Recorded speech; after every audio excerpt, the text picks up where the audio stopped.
সাহাবা একরাম বলছেন যে আমরা সিয়াম পালন করতাম মুহররম মাস 10 মুহররমে, 10 মুহররম সিয়াম পালন করতাম, আমরা নিজেরা সিয়াম পালন করতাম, আমাদের যারা শিশু তাদেরকেও সিয়াম রাখতাম। এবং রাসূল সাল্লাল্লাহু আলাইহি ওয়াসাল্লাম ঘোষণা দিতে বলতেন যে যাও তোমরা আনসারদের বিভিন্ন রাস্তাঘাটে গিয়ে ঘোষণা দিতে বলতেন, যাও ঘোষণা দাও। কি ঘোষণা দেবে? যে ঘোষণা দাও যে যারা এখন পর্যন্ত সকালে পাঠাতেন মুহররমের 10 মুহররমে পাঠিয়ে বলতেন যে যাও ঘোষণা দাও যে এখনো যারা খেয়ে ফেলেছে এখন সকালে তারা যেন বাকি দিন না খেয়ে থাকে, বাকি দিনটা যেন না খেয়ে থাকে, আর যারা কিছু খায়নি তারা যেন সিয়াম পালন করে। ইয়াজিদ সে তার মৃত্যুর আগে আল্লাহর কাছে সে কিন্তু দোয়া করতো, কান্নাকাটি করতো, এবং সেটা বলতো আল্লাহুম্মা লা তুআখিজনি লিমা লাম উহিব্বুহু, হে আল্লাহ আমি যেটা পছন্দ করিনি সে বিষয়ে তুমি আমাকে গ্রেফতার করো না, ওয়ালা উরিদুহু, এবং আমি যেটা করতেও চাইনি, অর্থাৎ হোসেনকে হত্যা করার বিষয়টা আমি কিন্তু চাইনি, বাট আমি পছন্দও করিনি। ওয়াহকুম বাইনি ওয়া বাইনা উবাইদুল্লাহ বিন জিয়াদ, আল্লাহ তুমি আমার ব্যাপারে আমার মধ্যে এবং উবাইদুল্লাহ বিন জিয়াদের মধ্যে যে ঘটনা ঘটে গেছে এ ব্যাপারে তুমিই ফয়সালা করো। তাহলে দেখা যায় যে এই যে ঢালাওভাবে ইয়াজিদকে যে আসলে দায়ী করা হয় বা তাকেই দোষী করা হয় এটা আসলে ঐতিহাসিকভাবে প্রমাণিত নয়। যে আশুরায়ে মুহররম এমন একটি দিবস যে দিবসটি মূলত মুসলিম সমাজে পালিত হয়ে থাকে। মুসা আলাইহিস সালাম এই দিবসে ফেরাউনের হাত থেকে মুক্তি পেয়েছিলেন এই উপলক্ষে। সেই যে শোক পালনের যে রীতি আছে এটা ইসলাম সমর্থিত নয়, বরং ইসলাম থেকে অনেক দূরে। পাশাপাশি রাসূল সাল্লাল্লাহু আলাইহি ওয়াসাল্লাম বলছেন মান নিহা আলাইহি, যার জন্য শোক করা হয় মাতম করা হয়, ইউআযযিবু মান নিহা আলাইহি, যার জন্য শোক পালন করা হলো সে যদি ওই বিষয়ে রাজি খুশি থাকে বা যার জন্য এই শোক পালন করা হচ্ছে তাকে শাস্তি দেওয়া হবে।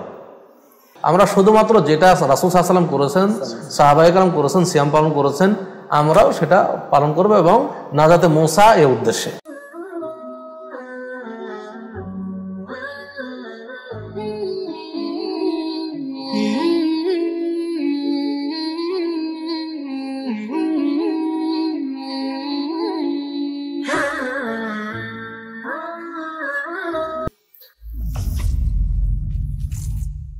আত্মাহারিক টিভি, ওহির আলোয় উদ্ভাসিত জীবনের জন্য। আসসালামু আলাইকুম ওয়া রাহমাতুল্লাহি ওয়া বারাকাতুহু। ইন্নাল হামদুলিল্লাহি ওয়াহদাহু ওয়াসসালাতু ওয়াসসালামু আলা মান লা নাবিয়্যা বা'দাহু, আম্মা বা'দ। সুপ্রিয় দর্শক মণ্ডলী, দেশ ও বিদেশ থেকে যে যেখান থেকে আমাদেরকে দেখছেন আপনাদের সকলকে স্বাগত জানাচ্ছি আত্মাহারিক টিভির আজকের এই বিশেষ আয়োজনে। আশা করি আপনারা কুশলে রয়েছেন। প্রিয় দর্শক, আপনারা জানেন হিজরি সনের প্রথম মাস হচ্ছে মুহররম মাস। এই মুহররম মাসের 10 তারিখ, যেটাকে ইয়াউমে আশুরা বলা হয়, এই দিনটিতে হযরত মুসা আলাইহিস সালাম ফেরাউনের কবল থেকে মুক্তি পেয়েছিলেন।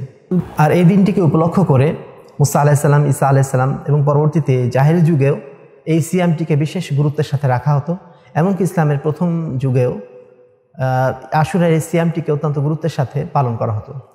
রাসূলুল্লাহ সাল্লাল্লাহু আলাইহি ওয়াসাল্লাম যখন মদিনায় আসেন, মদিনায় আসার পরে যখন তিনি দেখলেন যে ইহুদি এবং খ্রিস্টানরা এই দিনটিকে খুব গুরুত্বের সাথে পালন করছে, তখন তিনি বললেন যে এই দিনটি পালন করার অধিকার বা হক আমরাই বেশি রাখি, এবং সেই কারণে তিনি এই দিনটিতে এবং এর আগে বা পরে একদিন যোগ করে 2টি দিন সিয়াম পালন করার জন্য উম্মতে মুহাম্মাদিকে নির্দেশ দান করেছিলেন। এবং সেই দিন থেকে ইয়াউমে আশুরা এটি একটি বিশেষ ফজিলতপূর্ণ আমল হিসাবে মুসলিম সমাজে গণ্য হয়ে আসছে। প্রিয় দর্শক, বাংলাদেশ বা ভারতীয় উপমহাদেশ প্রেক্ষাপটে আমরা লক্ষ্য করি যে এই আশুরার দিনটিকে ভিন্ন একটি প্রেক্ষাপট থেকে বা ভিন্ন একটি ইতিহাসের জায়গা থেকে পালন করা হয়ে আসছে। বিশেষ করে যারা শিয়া, তারা এই দিনটিকে শাহাদাতে হুসাইন অর্থাৎ কারবালার প্রাঙ্গণে 10ই মুহররমে হযরত হুসাইন রাদিয়াল্লাহু তাআলা আনহুকে যে নির্মমভাবে হত্যা করা হয়েছিল সেই দিবসটিকে বা সেই ঘটনাকে কেন্দ্র করে তারা এই দিবসটিকে বিশেষভাবে উদযাপন করে।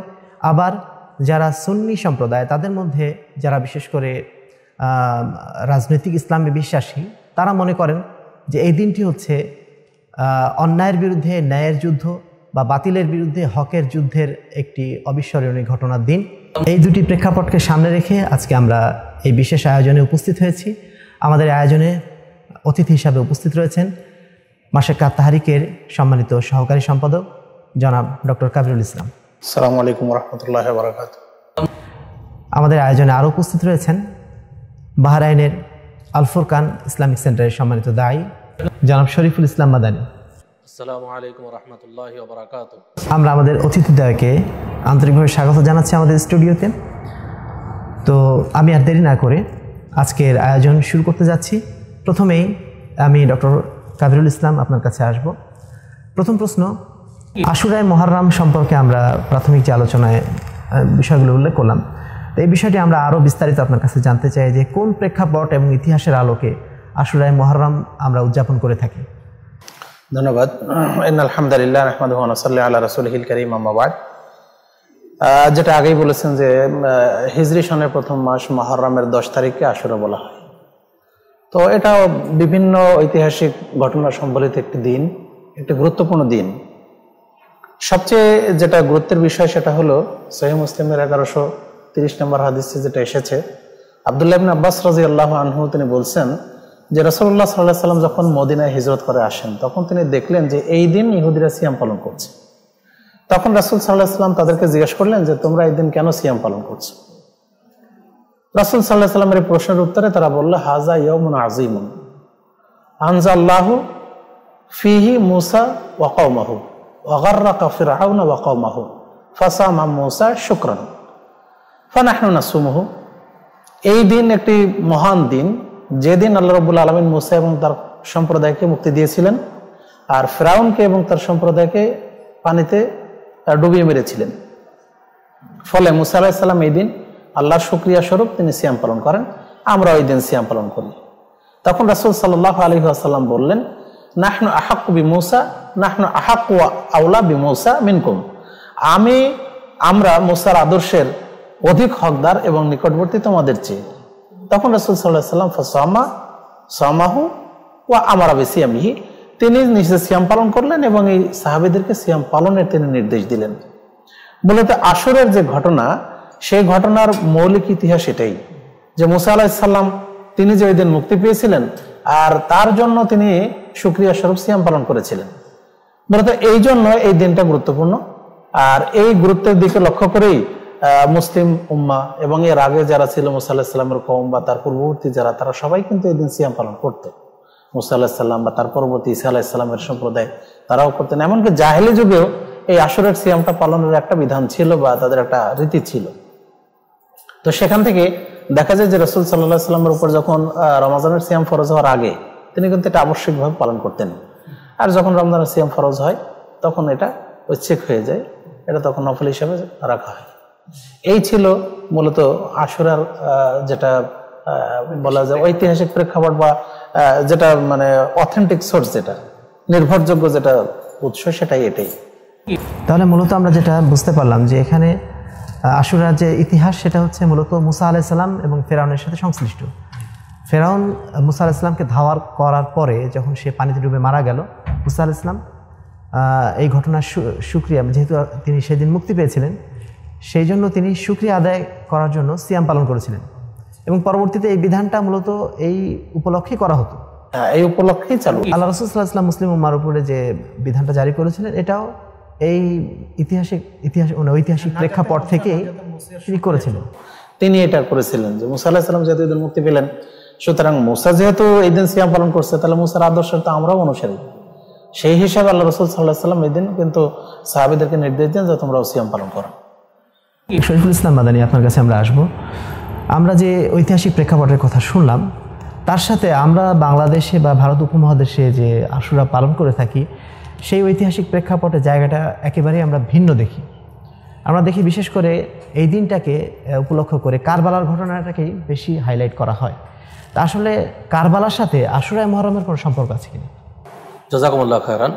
আসলে কারবালা এর ইতিহাস রচিত হয়েছে হুসাইন রাদিয়াল্লাহু তাআলা হত্যাকাণ্ডের মাধ্যমে, এবং হুসাইন রাদিয়াল্লাহু তাআলা হত্যাকাণ্ড ঘটলো কখন? রাসূল সাল্লাল্লাহু আলাইহি ওয়াসাল্লামের মৃত্যুর 50 বছর পরে। রাসূল সাল্লাল্লাহু আলাইহি ওয়াসাল্লাম 11 হিজরি রবিউল আউয়ালে যিনি মৃত্যুবরণ করেন, আর হুসাইন রাদিয়াল্লাহু তাআলা শাহাদাত বরণ করলেন 61 হিজরিতে, 50 বছর পরে। তাহলে কারবালার ইতিহাস রচিত হলো রাসূল সাল্লাল্লাহু আলাইহি ওয়াসাল্লামের মৃত্যুর 50 বছর পরে। আর আমরা একটু আগে শুনলাম যে আশুরার ইতিহাস সৃষ্টি হয়েছে মূসা আলাইহিস সালাম থেকে। মূসা আলাইহিস সালাম ফিরআউনের কবল থেকে মুক্তি পেলেন এবং তার শুকরিয়া স্বরূপ সিয়াম পালন করলেন। তাহলে দুইটা ইতিহাস কিন্তু অনেক মানে ফারাক, বিস্তর ব্যবধান আছে। এর একটা সাথে আরেকটা মানে সম্পর্ক করায় একটা অজ্ঞতার পরিচয়, তাছাড়া অন্য কিছু নয়।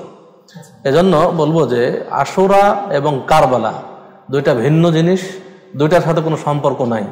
আমরা যে উদ্দেশ্যে সিয়াম পালন করি অবশ্যই সেটা নাজাতে মুসা, এবং এই দিবসটা যেটা আমরা সম্মান করি, মুসা আলাইহিস সালাম যেহেতু শুকরিয়া স্বরূপ সম্মান করেছিলেন, আমরাও সেটা সম্মান স্বরূপ আমরা সিয়াম পালন করি, রাসূল সাল্লাল্লাহু আলাইহি ওয়াসাল্লাম সিয়াম পালন করেছেন। কারবালা অবশ্যই একটা মর্মান্তিক ঘটনার মধ্যে দিয়ে ঘটেছে, যেটা মানে বলার অবকাশ রাখে না। হুসাইন রাদিয়াল্লাহু তাআলা, জি, বহু রকমের বই বসে কবিতাটা রচনা করেছেন, জি সারা বিশ্বব্যাপী বিখ্যাত। জি জি জি তারপর ইসলাম জিন্দা হতা হ্যায় হার কারবালা কি বাত। জি জি, এটা সম্পূর্ণ ভিন্ন প্রেক্ষাপট। তারপরে এটা নিয়ে অনেক ইতিহাস যেটা এসেছে, 10ই মুহররমে সংঘটিত হয়েছে, 10ই মুহররমে সংঘটিত হয়েছিল, কিন্তু এটা রাসূল সাল্লাল্লাহু আলাইহি ওয়াসাল্লামের মৃত্যু 50 বছর পরে। অতএব ওইটার সাথে এটার কোনো সম্পর্ক নাই। আমরা দেখেন যে যদি আজকে হুসাইন রাদিয়াল্লাহু তাআলা আনহু এর হত্যাকাণ্ডের কারণে তার শোক দিবস স্বরূপ আমরা এত কিছু করি, তাহলে তো আরো মানে শহীদ হয়েছেন, শাহাদাত বরণ করেছেন, ওসমান রাদিয়াল্লাহু তাআলা শাহাদাত বরণ করেছেন, ওমর ইবনে খাত্তাব রাদিয়াল্লাহু তাআলা শাহাদাত বরণ করেছেন। তো তাদের জন্য আমরা কি করছি? আমরা কিছুই করি না। কিন্তু আসলে এখন দেখছি যে হুসাইন রাদিয়াল্লাহু তাআলা আনহু তিনি শাহাদাত বরণ করেছেন, এটা যেহেতু শিয়া সম্প্রদায়, আপনি বললেন যে শিয়া সম্প্রদায় এটার মানে আবিষ্কারক। আসলে শিয়া সম্প্রদায় তো তাদের মধ্যে কিছু দল আছে যারা আলী রাদিয়াল্লাহু তাআলাকে আল্লাহ মনে করে, যে আলী আল্লাহ। তো যেহেতু তাদের যে ইমাম, তাদের মধ্যে একজন হোসেন রাদিয়াল্লাহু তাআলা একজন ইমাম মানে তারা, সেহেতু তাকে বেশি সম্মান দেখাতে গিয়ে তারা এটা করছে। আসলে এজন্যই আসলে ইসলামে গুলু বাড়াবাড়ি, যেটা ধর্মে বাড়াবাড়ি, এটা ঠিক নয়, জায়েজ নাই। ধর্মে অতিরঞ্জন বাড়াবাড়ি করতে করতে করতে এগুলো এসেছে আমাদের মাঝে।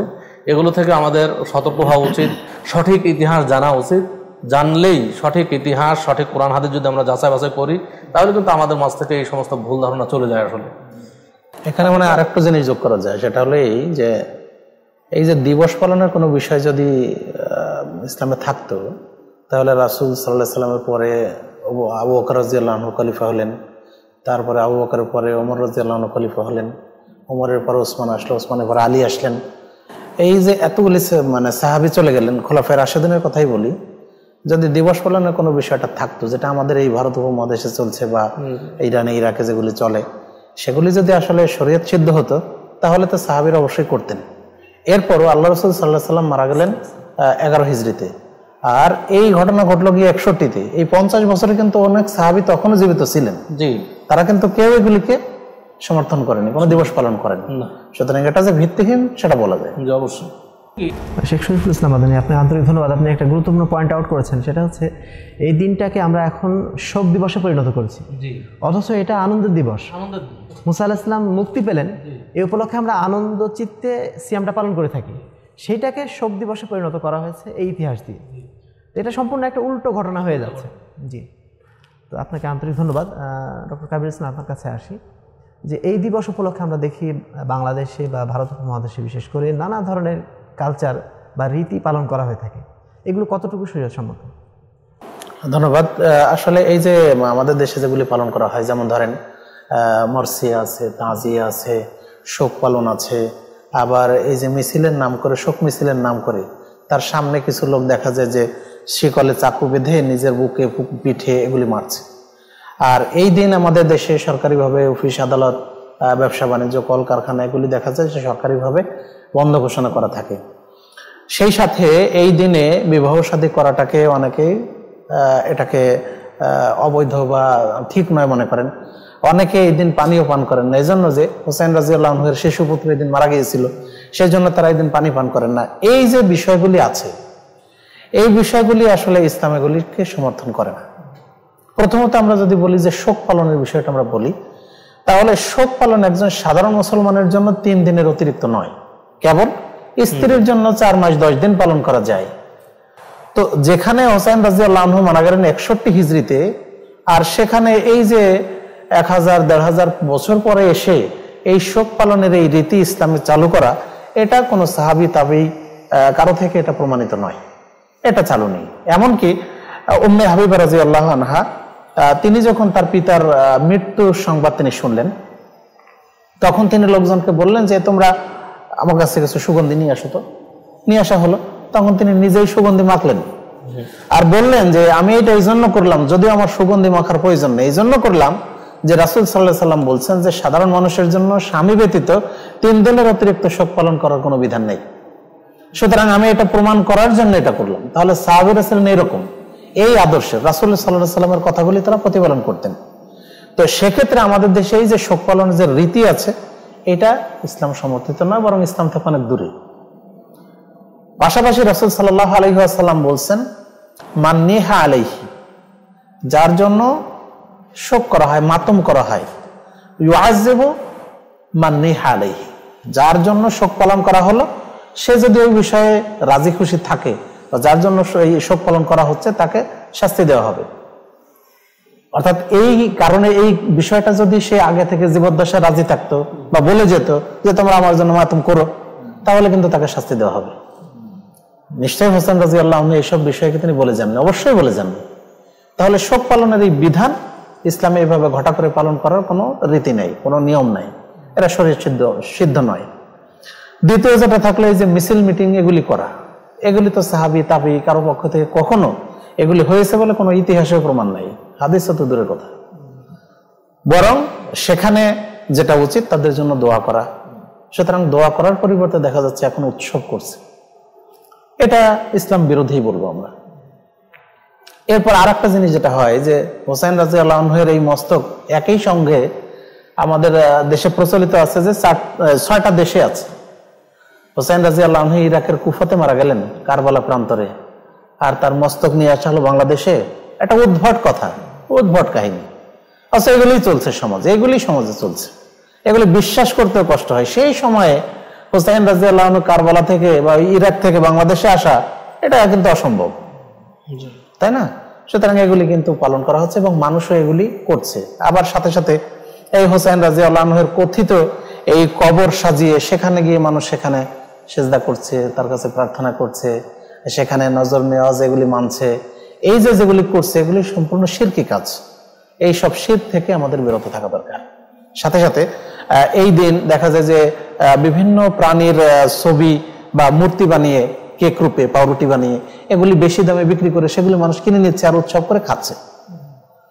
অথচ এগুলি ছবি মূর্তি ইসলামে মানে বিশেষভাবে নিষেধ করা হয়েছে। সুতরাং এই যে যেগুলি চলছে কারবালার দিবসের নামে বা হুসাইন রাদিয়াল্লাহু আনহুর শাহাদাতের নাম করে এই দিনে, সেগুলি কোনোটাই শরীয়তসম্মত নয়, বরং এগুলি থেকে আমাদের বেঁচে থাকাই কর্তব্য। এগুলো তো মূলত শিয়া সম্প্রদায় করে থাকে। হ্যাঁ, শিয়া সম্প্রদায় করে থাকে। আর তার দেখা দেখি এখন বর্তমানে অনেক মুসলমান যারা সালাতে সিয়াম আদায় করে তারাও দেখা যায় দেখা দেখি অনেকেই করছে। এখন আমাদের সুন্নি মুসলমানদের মধ্যে আমরা যেটা দেখি, বিশেষ করে এই দিন কারবালা উপলক্ষে আলাদা বিভিন্ন অনুষ্ঠান করা হচ্ছে, আলোচনা অনুষ্ঠান আর কি। এইগুলো করা কতটুকু সঠিক হবে? আসলে এই কারবালা উপলক্ষে নয়, এই দিনের গুরুত্ব, ফজিলত, তাৎপর্য সেইটাকে যদি মানুষকে জানানো যেত এবং যে উদ্দেশ্যে তারা সিয়ামটা পালন করবে সেটা যদি তাদেরকে সঠিকভাবে বলা যেত তাহলে ওরা সওয়াব পেত। কিন্তু ইতিহাসটা তো বিকৃতি করে বলা হয়।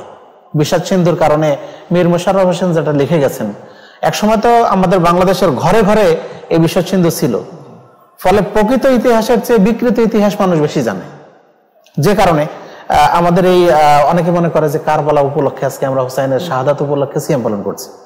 এই উদ্দেশ্যে এটা বাংলাদেশের অধিকাংশ মানুষ জানে, পালন করে, তাহলে তার নেকির পরিবর্তে গুনাহ হবে। নেকি তো হবেই না, বরং গুনাহ হবে। বাংলাদেশে অধিকাংশ সুন্নি মুসলমান যারা, তারা হয়তো বা শিয়াদের এই অনুষ্ঠানগুলো পালন করে না সাধারণত, কিন্তু দেখা যাচ্ছে তারা সিয়াম যারা রাখছে তারা কিন্তু অধিকাংশই হুসাইন রাদিয়াল্লাহু আনহুর মৃত্যুর বিষয়টাকে কিন্তু সামনে রেখে নিয়ত করছে। কিন্তু এটা হচ্ছে, হ্যাঁ, যদি এই নিয়তে কেউ সিয়াম পালন করে নিঃসন্দেহে তার সিয়ামটা বাতিল হয়ে যাবে, বরং গুনাহ হবে, কারণ নিয়ত ভুল। বরং হওয়া উচিত এটা যে মুসা আলাইহিস সালাম যে শুকরিয়া স্বরূপ এই দিন সিয়াম পালন করেছিলেন, নিয়তটা সেটি হবে, তার মুক্তির উদ্দেশ্যে আমরা এই দিন শুকরিয়া স্বরূপ সিয়াম পালন করছি। তাহলে এই দিন উপলক্ষে যে সমস্ত রীতিনীতি বর্তমানে বাংলাদেশে পালিত হচ্ছে, এটা সম্পূর্ণ বেদাতি রীতি, এবং এর সাথে যদি কেউ আলোচনা অনুষ্ঠানও করে কারবালা দিবস উপলক্ষে, সেটাও এই দিনের মানে মূল্যবোধের সাথে সম্পূর্ণ বিপরীত। কারণ এই দিন আপনার কারবালার ঘটনা যেটা, সেটা আলোচনা করার দরকারই নেই। এই দিন আলোচনা করা দরকার মূলত মুসা আলাইহিস ইসলামের যে নাজাতের ঘটনা, সেটা আলোচনা করলে করা যেত, তবুও যদি দিবস পালনের অনুমতি ইসলামে থাকতো। এই দিনের কার্যক্রম হিসেবে শুধুমাত্র সিয়ামকে আমাদের জন্য রাখা হয়েছে, এর বাইরে অন্য কিছু আমাদের করণীয় নেই। আমি এখানে একটু যোগ করি যে আসলে রাসূল সাল্লাল্লাহু আলাইহি ওয়াসাল্লাম একটা হাদিস আমাদের স্মরণে রাখা দরকার। রাসূল সাল্লাল্লাহু আলাইহি ওয়াসাল্লাম বলেছেন, লা দারারা ওয়া লা দিরার, ক্ষতি করো না, ক্ষতিগ্রস্ত হয়ে। আপনি যদি দেখেন শিয়াদেরকে, আমি তো বাহরাইনে থাকি, শিয়াদের মধ্যে বসবাস, তো তাদের দেখলে এই বিশেষ করে মুহররম মাস পুরাটাই একটা ত্রাস সৃষ্টি করে রাখে তারা। মুহররম মাস বিশেষ করে 1 তারিখ থেকে 10 তারিখ পর্যন্ত রাস্তাঘাটে বের হতে ভয় লাগে, এমনভাবে তারা তাজিয়া মিছিল বের করে এবং বড় বড় তরবারি নিয়ে, তার রাস্তাঘাটে ওপেন তরবারি নিয়ে ঘোরাঘুরি করে এবং তাদের নিজেদের শরীর কাটে, রক্তাক্ত করে ফেলে সব। যার দেখা দেখি আমাদের বাংলাদেশেও কিন্তু এইভাবে তাজিয়া মিছিল বের হচ্ছে। যদি আমাদের দেশের সরকার এটা কন্ট্রোল করার জন্য বিশেষ করে এ ধরনের অস্ত্র নিয়ে বের হতে দেয় না, কিন্তু আজকে যদি বাংলাদেশের সুযোগ থাকতো এরাও কিন্তু বের হতো, এগুলো একই কাজ করতো। অথচ দেখা যায় অনেকে সুন্নি মুসলিম পরিচয় দেয়, কিন্তু শিয়াদের অনুকরণ করে তারা এগুলো করছে। তো এটা আমাদের সতর্ক থাকা দরকার যে এগুলো একদিকে নিজের ক্ষতিগ্রস্ত হচ্ছে, অন্যকে ক্ষতিগ্রস্ত করছে তারা এগুলো নিয়ে। তো এই বিষয়টা আমাদের একই ঘটনা আমি পাকিস্তানে দেখেছি যে পয়লা মুহররম থেকে শুরু হয়ে যায় মোটামুটি সরকারের প্রস্তুতি যেন এই দিন উপলক্ষে কোনো অপ্রীতিকর ঘটনা না ঘটে। এখানে আমি আরেকটা জিনিস যোগ করি, সেটা হলো এই যে দেখেন, ইসলামের খেদমতের জন্য বা রাসূল সাল্লাল্লাহু আলাইহি ওয়াসাল্লাম এসেছিলেন আমাদের অনুসরণীয় ব্যক্তি হিসাবে, তাকে আমরা অনুসরণ করব, তার জীবনের সবকিছু আমরা অনুসরণ করবো, তাই না? আল্লাহ রাসূল সাল্লাল্লাহু আলাইহি ওয়াসাল্লাম বদর যুদ্ধে, উহুদ যুদ্ধে ওনার দাঁত ভেঙে গেল। তো সেখানে যদি অনুসরণীয় হতেন বা এইভাবে দিবস পালন করা যেত বা এই রক্তাক্ত ইতিহাসের কোনো অনুসরণ বা এটাকে স্মরণ করার বিষয় থাকতো, তাহলে ওই দিন রাসূল সাল্লাল্লাহু আলাইহি ওয়াসাল্লাম যে দাঁত ভেঙে রক্তাক্ত হলেন, অনেক সাহাবী সেদিন শহীদ হলেন, তাদের স্মরণেতে এটা হওয়া উচিত ছিল। কিন্তু সেটা না করে যখন রাসূল মারা গেছেন 50 বছর আগে, সেই দিন হয়তো ঘটনাক্রমে আল্লাহ ওই দিন হোসেন রাদিয়াল্লাহু আনহুর মৃত্যু রেখেছিলেন, ওই দিন তিনি ওই দিন শাহাদাত বরণ করেছেন বলে সেটাকে পালন করছে আছে দেশের মুসলমান। এটা আদৌ কোনোভাবে মেনে নেওয়ার নয়। শেখ শরীফুল ইসলাম মাদানী, আপনার কাছে আসি যে এই দিবস উপলক্ষে আল্লাহ রাসূল সাল্লাল্লাহু আলাইহি ওয়াসাল্লাম কিছু ফজিলত বর্ণনা করেছেন, সেই ফজিলতগুলো কি কি, আর সাথে সাথে আমাদের সাধারণ মুসলমানদের করণীয় কি, এই দিনটাতে আমরা কি কি করতে পারি? তো জাযাকুমুল্লাহ খায়রান। এই দিবসের একটা বিশেষ ফজিলত আছে যেটা রাসূল সাল্লাল্লাহু আলাইহি ওয়াসাল্লাম বলেছেন এবং গুরুত্ব সহকারে বলেছেন। রাসূল সাল্লাল্লাহু আলাইহি ওয়াসাল্লামের প্রথম যেটা বর্ণনা করেছেন, রাসূল সাল্লাল্লাহু আলাইহি ওয়াসাল্লাম বলছেন যে আফদালুস সিয়াম বা'দা রমাদান শাহরুল্লাহিল মুহাররম, রমাদান মাসের পরে সবচাইতে ফজিলত পূর্ণ সিয়াম হচ্ছে মুহররম মাসের সিয়াম, অর্থাৎ 10ই মুহররমের সিয়াম। তাহলে এই 10ম মুহররমের সিয়াম রমাদান মাসের পরেই ফজিলতপূর্ণ সিয়াম। যে সিয়ামটি আমরা ইতিপূর্বে শুনলাম যে আগে ফরজ ছিল, আসলে এই সিয়ামটি রমাদান মাস এর সিয়াম ফরজ হওয়ার আগে ফরজই ছিল। রাসূল সাল্লাল্লাহু আলাইহি ওয়াসাল্লাম যখন ফরজ হলো এই রমাদান মাসের সিয়াম, তখন রাসূল সাল্লাল্লাহু আলাইহি ওয়াসাল্লাম বললেন যে ফামান শাআ ফালিয়াসুম ওয়া মান শাআ ফালিয়াতরুক, তারাকা, এই ধরনের শব্দ ব্যবহার করেছেন যে কেউ চাইলে এখন সে সিয়াম পালন করুক আর কেউ চাইলে ছেড়ে দিক। সিয়াম ফরজ হওয়ার পরে এটা, তাহলে আগে যে সিয়ামটা ফরজ ছিল রমজান মাসের সিয়াম ফরজ হওয়ার পরে সেটা নফলে পরিণত হলো। তাহলে স্বভাবত এটা কিন্তু আসলে অত্যন্ত গুরুত্বের দাবি রাখে। এমনকি দেখা যায় যে হাদিসে এসেছে রাসূল সাল্লাল্লাহু আলাইহি ওয়াসাল্লাম রমাদান মাসের সিয়াম এবং আশুরার সিয়াম অনুসন্ধানের জন্য যত সচেষ্ট থাকতেন, অন্য কোনো সিয়ামের ব্যাপারে এত সচেষ্ট থাকতেন না। তিনি চেষ্টা করতেন কিভাবে কখন হবে, তা আগ্রহী থাকতেন, ব্যাকুল থাকতেন এই সিয়ামটা পালনের জন্য। এবং এমনকি দেখা যায় যে রাসূল সাল্লাল্লাহু আলাইহি ওয়াসাল্লাম সিয়াম পালনের নির্দেশ দিতেন। সাহাবায়ে কেরাম বলছেন যে আমরা সিয়াম পালন করতাম মুহররম মাস 10 মুহররমে, 10 মুহররম সিয়াম পালন করতাম, আমরা নিজেরা সিয়াম পালন করতাম, আমাদের যারা শিশু তাদেরকেও সিয়াম রাখতাম। এবং রাসূল সাল্লাল্লাহু আলাইহি ওয়াসাল্লাম ঘোষণা দিতে বলতেন যে যাও তোমরা আনসারদের বিভিন্ন রাস্তাঘাটে গিয়ে ঘোষণা দিতে বলতেন, যাও ঘোষণা দাও। কি ঘোষণা দেবে? যে ঘোষণা দাও যে যারা এখন পর্যন্ত সকালে পাঠাতেন মুহররমের 10 মুহররমে পাঠিয়ে বলতেন যে যাও ঘোষণা দাও যে এখনো যারা খেয়ে ফেলেছে এখন সকালে তারা যেন বাকি দিন না খেয়ে থাকে, বাকি দিনটা যেন না খেয়ে থাকে, আর যারা কিছু খায়নি তারা যেন সিয়াম পালন করে। তো সাহাবায়ে কেরাম বলছেন যে আমরা সবাই সিয়াম পালন করতাম, এমনকি আমাদের শিশুদেরকেও সিয়াম রাখতাম। তাদের কাছে তাদের জন্য আমরা তুলা দ্বারা তৈরি খেলনা প্রস্তুত রাখতাম। যখন তারা খাদ্যের জন্য কাঁদাকাটি করতো তখন তাদেরকে আমরা ওই তুলা দ্বারা তৈরি খেলনা দিতাম, ওই খাওয়া ভুলিয়ে রাখার জন্য, খাদ্যের কথা ভুলিয়ে রাখার জন্য। এবং তারা এইভাবে তারা ইফতার পর্যন্ত কাটিয়ে দিতেন এবং ইফতার করাইতেন তাদেরকে। তাহলে এই সিয়ামের ব্যাপারে আসলে কত গুরুত্ব দেওয়া হয়েছে। অতএব আশুরা বা মুহাররমের সিয়াম অত্যন্ত গুরুত্বের সাথে দেখতে হবে আমাদের এবং এটা পালন করতে হবে। এখন আসবো যে আসলে এই সিয়ামের ফজিলতটা কি। সিয়ামের ফজিলত আছে। রাসূল সাল্লাল্লাহু আলাইহি ওয়াসাল্লাম বলছেন যে সিয়ামু ইয়াউমি আশুরা আহতাসিবু আলাল্লাহি আন ইউকাফফিরা সানাতাল্লাতী ক্বাবলা, যে আশুরার দিনের একটা সিয়াম অর্থাৎ 10ই মুহররমের সিয়াম, আমি আশা করি যে এটা পূর্ববর্তী 1 বছরের গুনার কাফারা হবে। অর্থাৎ একটি সিয়াম পালন করলে পূর্ববর্তী 1 বছরের গুনাহ ক্ষমা হবে, এগুলো আশা করা যায়। এখন তাই এই জন্য আমরা এই দিনে আমাদের করণীয় হলো যে অবশ্যই এই দিনে আমরা গুরুত্বের সাথে 10 মুহররমের সিয়ামকে পালন করব। এখন শুধু 10 মুহররম নয়, কারণ এই দিনটিতে সিয়াম পালন করতো ইহুদি নাসারারাও সিয়াম পালন করতো, তারা এই সম্মান করতো। তো আমাদের মুসলিমদের একটা বৈশিষ্ট্য হলো যে ইহুদি নাসারাদের মুখালেফ হওয়া, কিছু বিপরীত কাজ করা। তারা যেটা করছে হুবহু আমরা সেটা করব, সেটা নাই। তো রাসূল সাল্লাল্লাহু আলাইহি ওয়াসাল্লামকে বলা হলো সিয়ামের সম্পর্কে যে আপনি তো সিয়াম পালন করছেন, অথচ ইহুদি নাসারারা 10 মুহররমকে সম্মান করেন। তো রাসূল সাল্লাল্লাহু আলাইহি ওয়াসাল্লাম বললেন যে আগামী বছর যদি আমি বেঁচে থাকি তাহলে আমি 9 মুহররমেও সিয়াম পালন করবো তাদের বিরুদ্ধে করার জন্য। কিন্তু আগামী পরবর্তী বছরের 9 মুহররম আসার আগেই রাসূল সাল্লাল্লাহু আলাইহি ওয়াসাল্লাম কিন্তু মৃত্যুবরণ করেছিলেন, থাকা হয়নি। কিন্তু রাসূল সাল্লাল্লাহু আলাইহি ওয়াসাল্লাম থাকতে চেয়েছিলেন, অবশ্যই বেঁচে থাকলে তিনি থাকতেন, গুরুত্ব দিয়েছিলেন। তার আরো একটা হাদিস যেটা আসলে মারফু সূত্রে সহিহ না হলেও মাওকুফ সূত্রে সহিহ, যেটা বলা হচ্ছে যে ক্বাবলাহু ইয়াওমান আও বা'দাহু ইয়াওমান, যে 10 মুহররমের আগে একদিন অথবা পরে একদিন। তো আমরা সবচেয়ে উত্তম হবে আসলে 9 মুহররম রাখাই, কারণ এটা সহিহ হাদিস দ্বারা প্রমাণিত, যেটা রাসূল সাল্লাল্লাহু আলাইহি ওয়াসাল্লাম থাকতে চাইছিলেন 9-10, এটা সবচেয়ে আগে প্রাধান্য দেব। 10 তারিখ কোনো কারণে যদি 9 তারিখ আমরা না থাকতে পারি তাহলে আমরা 10 তারিখ 11 তারিখ রাখবো, যেহেতু সেটা মাওকুফ সূত্র সহিহ। মারফু সূত্রে জয়ীফ বলেছেন অনেকে। এজন্য আমরা অবশ্যই 9-10 সিয়াম পালন করার আপ্রাণ চেষ্টা করব, যদি না পারি তাহলে 10-11 করবো। মাঝখানে আমরা 10 কিন্তু অবশ্যই আমাদেরকে পালন করতে হবে। যদি আমরা 9ও না রাখতে পারি কোনো কারণে, 11 যদি নাও রাখতে পারি কোনো কারণে, বিশেষ কারণে আমি রাখতেই পারছি না, 10 অবশ্যই রাখবো। 10 রাখলে কিন্তু আমরা বিশেষ ফজিলত পাবো। আর আমরা যে 9 তারিখ রাখছি বা না পারলে 11 তারিখ রাখছি, এটা আসলে আমরা যে রাসূল সাল্লাল্লাহু আলাইহি ওয়াসাল্লাম নফল সিয়ামের বিশেষ ফজিলত বর্ণনা করেছেন, সেই ফজিলত আমরা পাবো। এবং তার সাথে সাথে ইহুদি নাসারাদের মানে বিপরীত একটা কাজ করা হবে।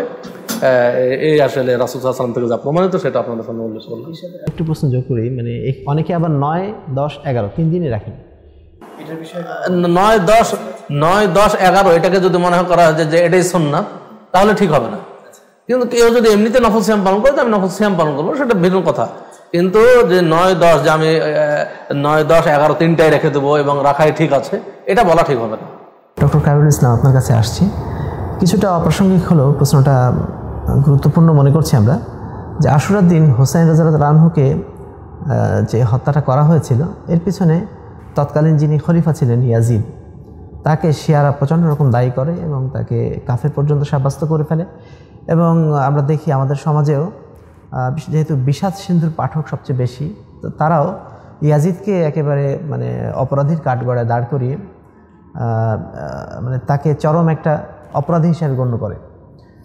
তো এক্ষেত্রে আসলে ঐতিহাসিকভাবে আমরা যদি দেখতে যাই, সেক্ষেত্রে ইয়াজিদ আসলে কতটুকু দায়ী ছিল হুসাইন রাদিয়াল্লাহু আনহু হত্যাকাণ্ডের পিছনে? জাযাকাল্লাহু খায়রান। আসলে বাংলাদেশে আমাদের দেশে একটা দুঃখজনক ঘটনা হলো এই যে ইতিহাসগুলি আমরা সাধারণত পড়ি আর কি, বা যেটা প্রচলিত, সেটা কিন্তু যথাযথ সোর্স থেকে, মানে একেবারে অথেন্টিক সোর্স থেকে আসা নয়।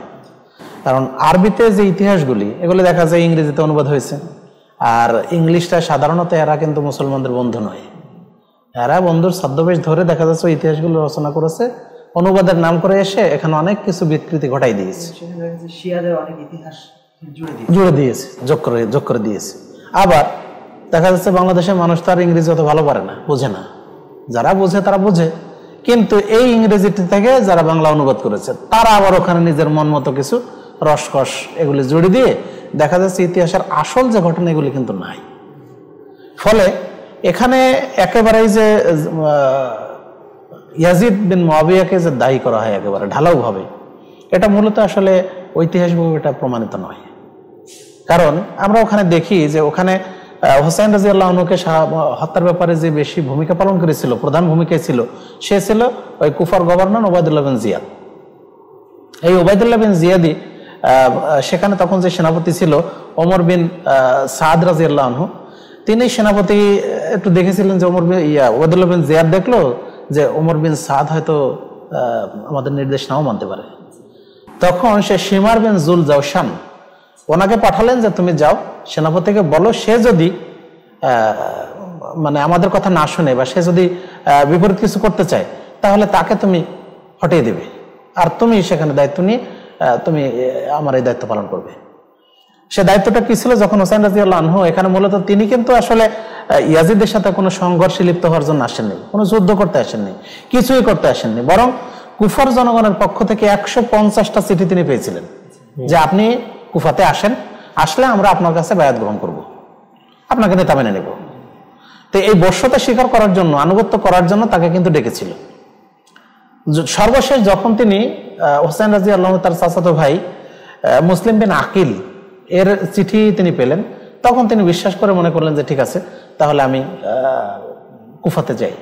যদিও সে সময় বেঁচে থাকা 4 জন সাহাবী আব্দুল্লাহ বিন জুবায়ের, আব্দুল্লাহ বিন আব্বাস, ওনারা কিন্তু নিষেধ করেছিলেন যে আপনি ওখানে যাবেন না। কিন্তু উনি মনে করলেন যে আমি তো আসলে ওখানে কোনো হত্যাকাণ্ড ঘটানো বা ওখানে কোনো বিশৃঙ্খলা সৃষ্টি করতে যাচ্ছি না, এত মানুষ যখন চাচ্ছে, এত মানুষের চাহিদার প্রেক্ষিতে আমি সেখানে যাই, মূলত এই জন্য তিনি এসেছিলেন। কিন্তু আসার পর সেখানে কুফার যে গভর্নর নোমান বিন বাশির রাদিয়াল্লাহু আনহু ছিলেন, নোমান বিন বাশির তিনি বললেন জনগণকে যে দেখো তোমরা হুসাইন রাদিয়াল্লাহু আনহু আসছেন, তিনি ইতিমধ্যে আসার সংবাদটা পেয়ে গেছেন, তোমরা যেন কোনো বিশৃঙ্খলা এখানে সৃষ্টি করো না, তোমরা এখানে কোনো বিশৃঙ্খলা সৃষ্টি করো না। কিন্তু দেখা গেল যে ওখানে কুচক্রীদের কানভারিতে এই নোমান বিন বাশির রাদিয়াল্লাহু আনহুকে, বাশিরকে, গভর্নরকে, তাকে কিন্তু গভর্নর পদ থেকে হটিয়ে দেওয়া হয়। এটা একটা রাজনৈতিক খেলা। তখন বসরার গভর্নর যিনি ছিলেন ওবায়দুল্লাহ বিন জিয়াদ, তাকে কিন্তু কুফার এই মানে দায়িত্ব দেওয়া হয়, গভর্নরের দায়িত্ব দেওয়া হয়। এই গভর্নর ওবায়দুল্লাহ বিন জিয়াদ এসে যখন হুসাইন রাদিয়াল্লাহু আনহুর আসার ঘটনার কথা তিনি শুনলেন এবং এই কারবালার কাছাকাছি চলে আসলেন, সেখানে তিনি তার পথরোধ করলেন। তখন হুসাইন রাদিয়াল্লাহু আনহু 3টা প্রস্তাব দিয়েছিলেন যে দেখুন, আমি এখানে কোনো রক্তপাত করতে আসিনি, আমার 3টা, হ্যাঁ, আমি এখানে কিছু করতে আসিনি। আপনারা যদি আমার কথা বিশ্বাস না হয় তাহলে প্রথমত হয় আমাকে অন্য কোনো দেশে, অন্য কোনো প্রদেশে চলে যাওয়ার মতো আমাকে অনুমতি দিন, সুযোগ দিন। যদি সেটা না হয় তাহলে আমাকে ইয়াজিদের কাছে নিয়ে চলুন, সেটাও যদি না হয় তাহলে আমাকে মদিনায় ফিরে যাওয়ার সুযোগ দেন। তখন এই ওবায়দুল্লাহ বিন জিয়াদ কুচক্রী এই বলল, এর আর একজন খায়ের কাজে শিমার বিন জুলজান জাওশান, এ তখন বললো যে না, এই শর্তগুলি জিয়াদের কাছে যাওয়া, মানে ইয়াজিদের কাছে যাওয়ার আগে ওবায়দুল্লাহ বিন জিয়াদের কাছে বর্ষতা স্বীকার করতে হবে, আপসহীন, তাকে আগে তার কথা মেনে নিতে হবে। তখন ওবায়দুল্লাহ বিন জিয়াদ মনে করলো আসলে কথা তো ঠিক, তাহলে ও আমার আনুগত্য করবে আগে, তারপরে প্রয়োজনে ইয়াজিদের কাছে তার এই শর্তগুলি নিয়ে যাওয়া হবে। উনি কিন্তু নিয়ে যেতে চাইছিলেন। এরপরে সে নির্দেশ দিল যে সেনাপতি ওমর বিন সাদ যদি রাজি না হয় তার সাথে যুদ্ধ করতে, তাহলে তুমি এই দায়িত্বটা গ্রহণ করবে, এই শিমর। তখন শিমর গিয়ে প্রথমে সে তরবারি দ্বারা আঘাত করে এবং তারপরে আরেকজন এসে তাকে বর্ষা দ্বারা তার বুকে মারে, এবং এভাবে হুসাইন রাদিয়াল্লাহু আনহুর শাহাদাত ওখানে সংঘটিত হয় এবং তার মস্তক দেহ থেকে আলাদা করে সেটাকে ইয়াজিদ এর কাছে নিয়ে যাওয়া হয়। যখন ইয়াজিদ তিনি এই হুসাইন রাদিয়াল্লাহু আনহুর এই ছিন্ন মস্তক তিনি দেখলেন, তখন তিনি বলেছিলেন যে দেখো, এই ওবায়দুল্লাহ বিন জিয়াদের সাথে যদি হুসাইনের কোনো মানে আত্মীয়তার সম্পর্ক থাকতো, তার যদি কোনো রক্তের সম্পর্ক থাকতো, তাহলে সে অবশ্যই এই কাজটা করতো না। এবং সবশেষে সে তখন আল্লাহর কাছে দোয়া করলো এবং আল্লাহর কাছে এই বলে দোয়া করলো যে আল্লাহ, তুমি ওবায়দুল্লাহ বিন জিয়াদকে তুমি লানত করো, অভিসম্পদ করো, তার উপর তোমার অভিসম্পদ বর্ষিত হোক। কারণ তার সাথে আর ওবায়দুল্লাহ বিন হুসাইনের সাথে যদি কোনো রক্তের সম্পর্ক থাকতো তাহলে সে এই কাজটা করতে পারতো না। এবং সে আরো বলল যে আমি এই হুসাইন রাদিয়াল্লাহু আনহুর এর হত্যা ব্যতীতই আমি ইরাকবাসীকে আমার বর্ষতা স্বীকার করাতে পারতাম, এর জন্য হুসাইনকে হত্যা করার দরকার ছিল না। এমনকি হুসাইন রাদিয়াল্লাহু আনহু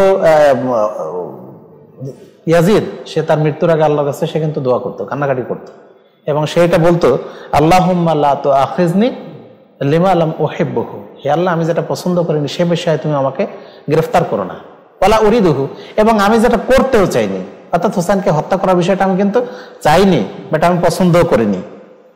ওয়াহকুম বাইনি ওয়া বাইনা ওবায়দুল্লাহ বিন জিয়াদ, আল্লাহ তুমি আমার ব্যাপারে, আমার মধ্যে এবং ওবায়দুল্লাহ বিন জিয়াদের মধ্যে যে ঘটনা ঘটে গেছে এ ব্যাপারে তুমিই ফয়সালা করো। তাহলে দেখা যায় যে এই যে ঢালাওভাবে ইয়াজিদকে যে আসলে দায়ী করা হয় বা তাকেই দোষী করা হয়, এটা আসলে ঐতিহাসিকভাবে প্রমাণিত নয়। বরং এর জন্য মূলত দায়ী ছিল ওবায়দুল্লাহ বিন জিয়াদ। আচ্ছা, তার দায়টা কি চাপিয়ে দেওয়া হচ্ছে ইয়াজিদের উপর?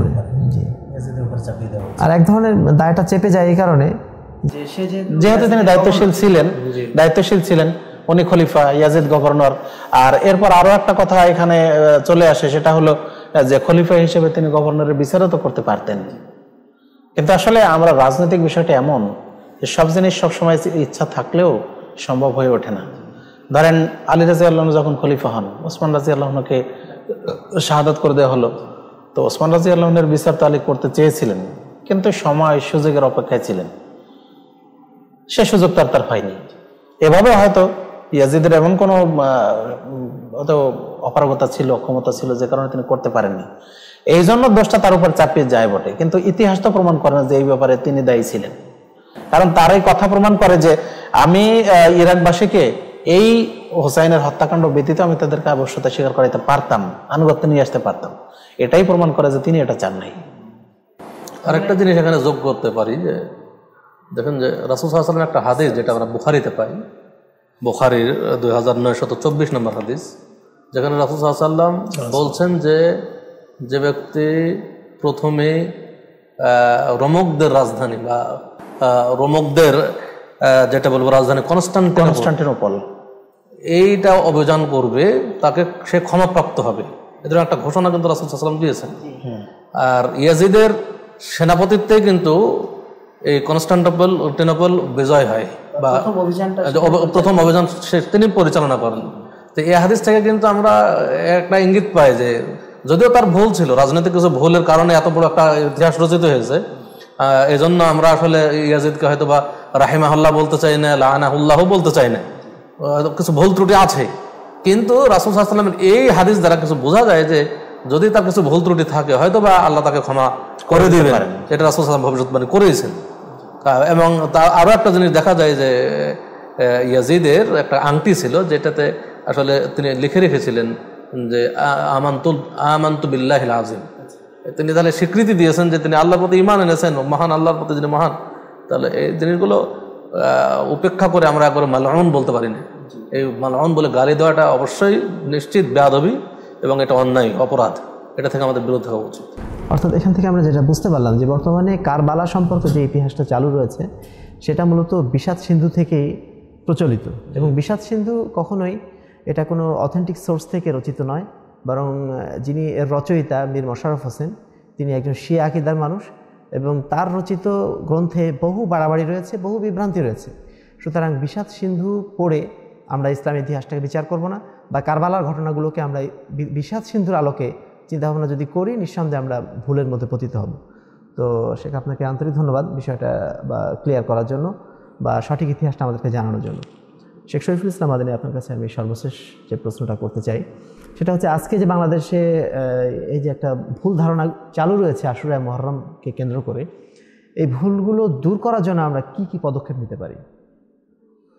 জাযাকুমুল্লাহ খাইরান। ভুল ধারণা অনেকগুলোই আছে, তার মধ্যে ইতিপূর্বে আমরা আলোচনা করলাম, বিশেষ করে ইয়াজিদকে মালউন বলে গালি দেওয়া, এটা তো একটা ভুল ধারণা। এটা থেকে বেরিয়ে আসার মাধ্যম হলো অবশ্যই আমাদের সঠিক ইতিহাস জানতে হবে, আমাদের কিছু লেখাপড়া করতে হবে। আমরা মুসলিম জাতি লেখাপড়ায় অভ্যস্ত নই। অধিকাংশ দেখা যাচ্ছে যে কার থেকে কিছু শুনছি সেটাই আমরা বিশ্বাস করে বসে থাকছি। সে তার আকীদা কি, তার মানহাজ কি, সে কি শিয়া না কাদিয়ানি, এটা আমরা খুব কম মানুষ যাচাই করি। আমাদের আগে যাচাই করতে হবে ইলম হাসিল করবো কার থেকে আমরা ইলম নেব। আমি যে ঘটনাটা শুনছি সেটা কি সঠিক, বা কার থেকে শুনছি, কোন মানহাজের লোক থেকে শুনছি, এটা আমাদের যাচাই করা খুব জরুরি। এটা যদি আমরা যাচাই করি, সে ধরনের সঠিক মানহাজ, সঠিক আকীদার মানুষের থেকে ইলম নেই, তাহলে সঠিক জিনিসটা বেরিয়ে হয়ে আসবে ইনশাআল্লাহ। তারপরে আরও কিছু ভুল ধারণা আছে, যেমন 10ই মুহররম যেমন শিয়ারা দেখা যাচ্ছে যে শোক দিবস পালন করছে এবং তাজিম স্কুল বিভিন্ন কিছু করছে তারা। আরেকটা গ্রুপ আছে যাদেরকে বলা হয় নাসেবিয়ে, তারা আবার আনন্দ উৎসব করছে বিরোধিতা করার জন্য। তো বিরোধিতা করার জন্য আনন্দ উৎসব করাও কিন্তু ঠিক নয়, দুটোই বাড়াবাড়ি। হোসাইন রাদিয়াল্লাহু আনহু শাহাদাত বরণ করেছেন, এটা আনন্দ উৎসবের ব্যাপার নয়, এটা অবশ্যই শোকের দিবস। কিন্তু আশুরার যে মহত্ব, যে ফজিলত, সেটা এই কেন্দ্রিক নয়, মুসা আলাইহিস সালাম কেন্দ্রিক। অতএব আমরা যেই বিধান যেখানে আছে সেখানে রাখবো, কিন্তু আমরা দেখা যাচ্ছে যে একটা অন্যায়ের মোকাবেলা করতে গিয়ে আমরা আরেকটা অন্যায় জড়িয়ে পড়ছি, বিদাতকে ঢাকতে গিয়ে আরেকটা বিদাত করছি, এটা নয়। এজন্য আমরা আনন্দোৎসবও করব না, আমরা শুধুমাত্র যেটা রাসূল সাল্লাল্লাহু আলাইহি ওয়াসাল্লাম করেছেন, সাহাবায়ে কেরাম করেছেন, সিয়াম পালন করেছেন, আমরাও সেটা পালন করব এবং নাজাতে মুসা এই উদ্দেশ্যে। আরেকটা ভুল ধারণা আমাদের মাঝে আছে যে একটা হাদিস আছে, হাদিস বলতে একটা জাল হাদিস, মূলত হাদিস নয়, জাল হাদিস, যে 10ই মুহররমে কেউ যদি চোখে ইসমিদ সুরমা, একটা সুরমা বলে ইসমিদ, ইসমিদ সুরমা যদি কেউ লাগায় তাহলে চোখে আর কখনো রোগ হবে না, এই ধরনের একটা ভুল ধারণা আছে আমাদের মাঝে। তো এই ধারণাটা সঠিক নয়, এটা জাল হাদিস। ইসমিদ সুরমা এমনিতেই চোখের জন্য উপকারী, ইসমিদ সুরমা আপনি যদি সৌদি আরবে যান বহু কিনতে পাবেন, কিন্তু চোখের জন্য উপকারী, যে কোনো সুরমা চোখের জন্য উপকারী হতে পারে, কিন্তু এই দিনে লাগালে যে চোখের আর রোগ হবে না, এটা আসলে ঠিক নয়, এটা থেকে বিরত থাকতে হবে। আরো কিছু ভুল ধারণা, যেমন তাজিয়া, তাজিয়া আসলে যেটা করা হয়, তাজিয়া শব্দের অর্থই হলো কোনো বিপদে মানুষকে সান্ত্বনা দেওয়া। আমরা কিন্তু আরাবিয়ান কান্ট্রিতে যদি যান তো দেখতে পাবেন যে কেউ যদি মারা যায় তো তার তাজিয়া, তাজিয়া হবে কি যে সে প্রতিদিন, হ্যাঁ, কিছু মানুষ প্রতিনিয়ত তার বাড়িতে যাচ্ছে যে সান্ত্বনা দিয়ে আসছে, এটা কিন্তু তাজিয়া।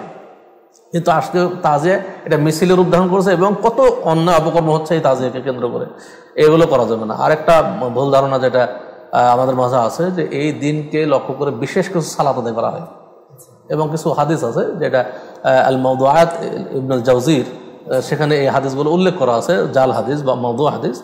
যে একটা হাদিস আছে যে কেউ যদি এই 10ই মুহররমে সালাত আদায় করে 4 রাকাত সালাত, এবং প্রত্যেক রাকাতে যদি সূরা ফাতিহা একবার এবং 50 বার সূরা ইখলাস পড়া হয়, তাহলে তার আগের 50 বছরের গুনাহ এবং পরবর্তী 50 বছরের গুনাহ, মোট 100 বছরের গুনাহ ক্ষমা হয়ে যাবে।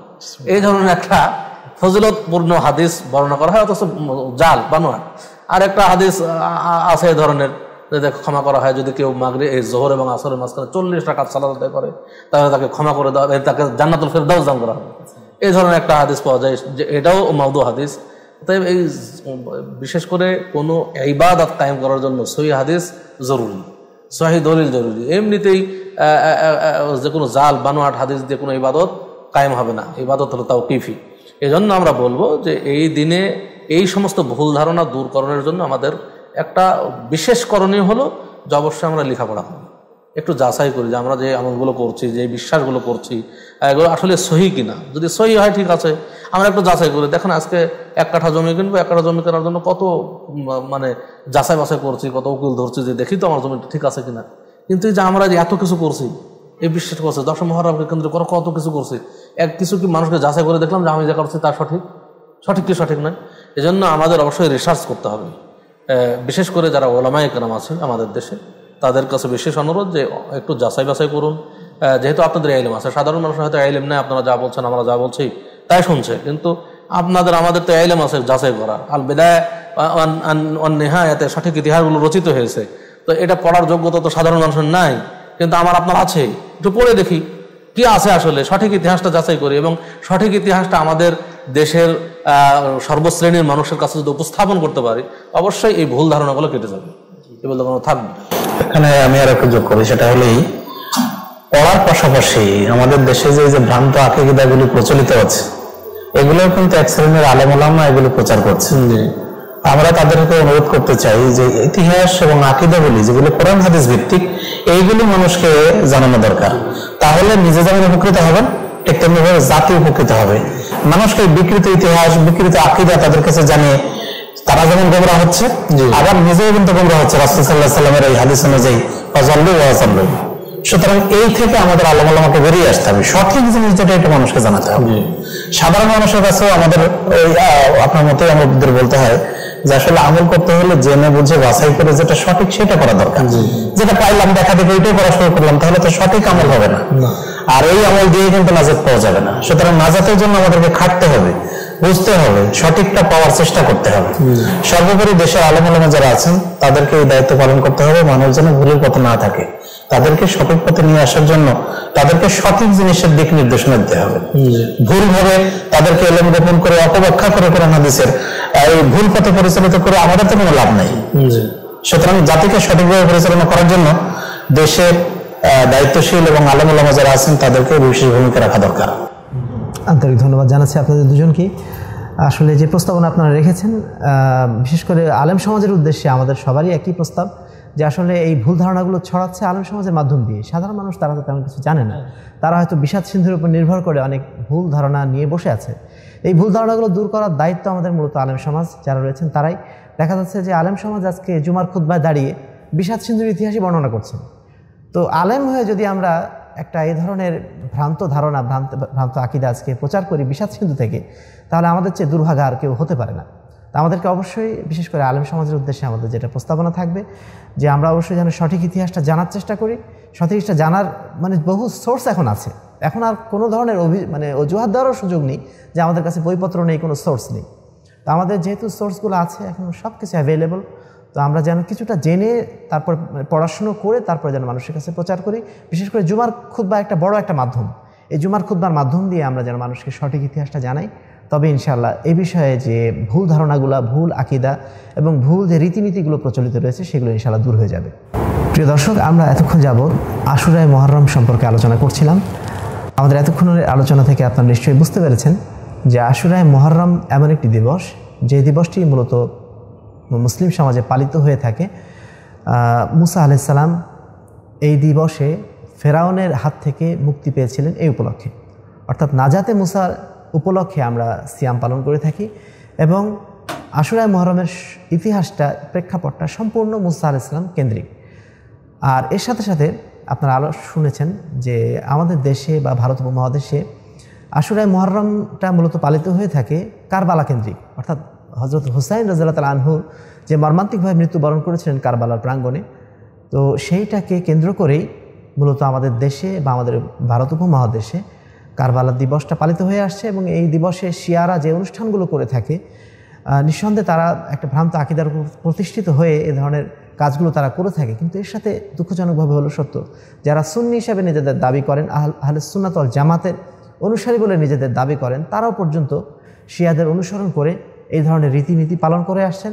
আরও দুঃখজনক বিষয় যে আজকে যারা রাজনৈতিক ইসলাম এর পক্ষে কথা বলছেন তাদেরকে দেখা যায় এই দিন উপলক্ষে বিশেষ বিশেষ আলোচনা অনুষ্ঠান করতে, যে এই দিনটা হচ্ছে বাতিলের বিরুদ্ধে হকের বিজয়ের দিবস বা অন্যায়ের বিরুদ্ধে ন্যায়ের বিজয়ের দিবস, এই ধরনের শিরোনাম দিয়ে তারা আলোচনা অনুষ্ঠান করছেন। এবং তাদের আলোচনা অনুষ্ঠানের মূল বিষয়বস্তু হচ্ছে কারবালা দিবসে হুসাইন রাদিয়াল্লাহু তাআলা আনহু তৎকালীন যে খলিফা ইয়াজিদ, তিনি অত্যাচারী ছিলেন, তার বিরুদ্ধে যুদ্ধ করতে যেয়ে, তার বিরুদ্ধে সংগ্রাম করতে যেয়ে বা তার বিরুদ্ধে অবস্থান নিতে যেয়ে তিনি হত্যাকাণ্ডের শিকার হয়েছিলেন। এই আলোচনায় তাদের মধ্যে করা হয়।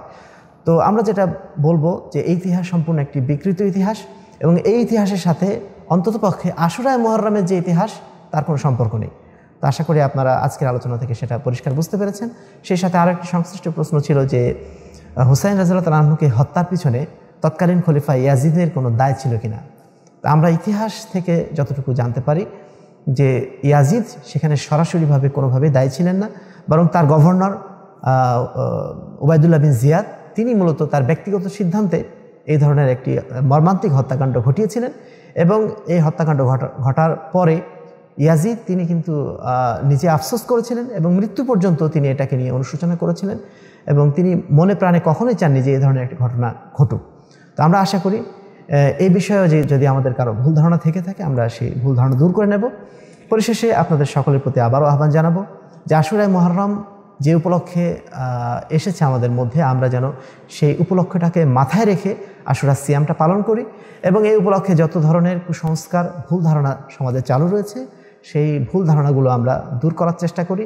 ইনশাআল্লাহ আমাদের সকলের প্রচেষ্টার মাধ্যমে, বিশেষ করে আলেম সমাজের যারা দায়িত্বশীল ভাইরা রয়েছেন তাদের প্রতি আমাদের বিশেষ অনুরোধ থাকবে যে এই বিষয়গুলো নিয়ে আমাদের বেশি কথা বলতে হবে। সমাজে যেন সঠিক আকিদার প্রচার হয়, বিভ্রান্তিকর আকিদা, বিভ্রান্তিকর ধারণা যেন প্রসারিত না হয়, এ বিষয়ে আমাদের জোরালো ভূমিকা রাখতে হবে। আল্লাহ রাব্বুল আলামিন আমাদের সকলকে সেই তৌফিক দান করুন, আল্লাহুম্মা আমিন। আর এই বিষয়ে আমাদের জানার জন্য বিশেষ সহায়িকা একটি পুস্তিকা রয়েছে, যেটি প্রফেসর ডক্টর মোহাম্মদ আসাদুল্লাহ গালিব রচনা করেছেন, আশুরায়ে মুহররম ও আমাদের করণীয়। এই বইটা আপনারা পড়লে এই বিষয়ক ইতিহাসগুলো আপনারা আরও পরিষ্কারভাবে জানতে পারবেন ইনশাআল্লাহ। আমি আজকে আমাদের অনুষ্ঠানে যে দুইজন অতিথি ছিলেন তাদেরকে আন্তরিকভাবে ধন্যবাদ জানাচ্ছি আমাদেরকে এতক্ষণ সময় দেওয়ার জন্য। আর সাথে সাথে যে দর্শক ভাই বোনেরা আমাদের সাথে এতক্ষণ যাবত ছিলেন তাদেরকেও আমরা আন্তরিকভাবে ধন্যবাদ জানাচ্ছি।